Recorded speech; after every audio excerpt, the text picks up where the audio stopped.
When you're negotiating a contract, should you be focused on getting the best price or eliminating risk?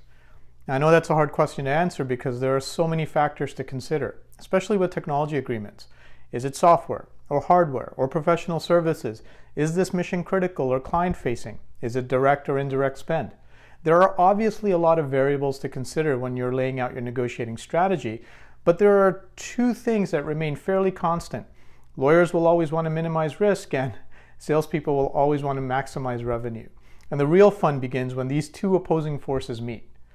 Back in the good old days when I had a real job as a procurement executive, I'd always roll my eyes when one of my negotiators complained about our corporate lawyers being too risk averse or jeopardizing a deal because they wouldn't budge on an indemnity or a liability provision.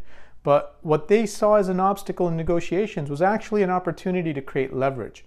The problem was the negotiator either didn't understand the role corporate lawyers play in the negotiation, or they didn't understand the implications of the terms being negotiated. So what is the role of the corporate lawyer? And this applies to the buy side as well as the sell side. Yes, lawyers want to eliminate risk, but they won't do it at the expense of the deal, because lawyers understand that it's the deals that generate revenue for an organization.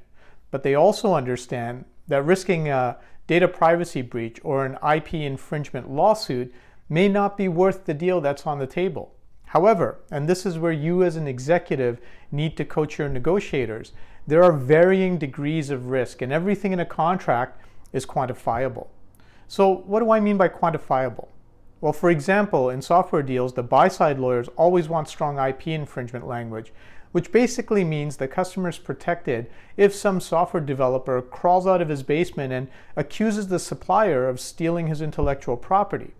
And this can be a real pain point with software vendors because it's not always easy to ensure that every person who ever wrote a line of code on $1 million software product had agreed to give up their IP rights.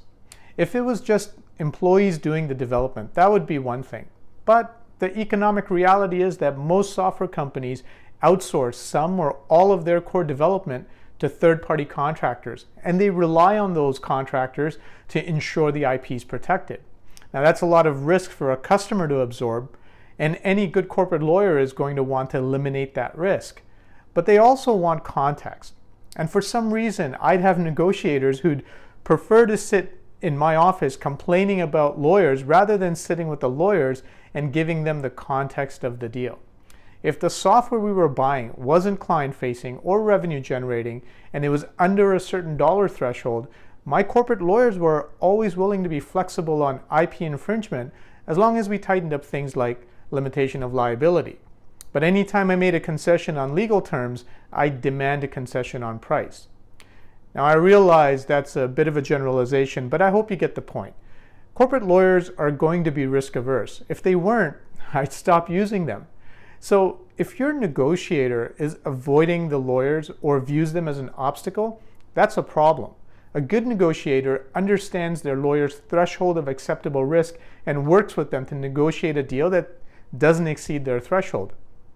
Now, if your negotiators don't know how to do that, it might not be a bad idea to look into my negotiation training course. You can find out more at oneviewnow.com or reach out to me on LinkedIn and we'll find a time to chat.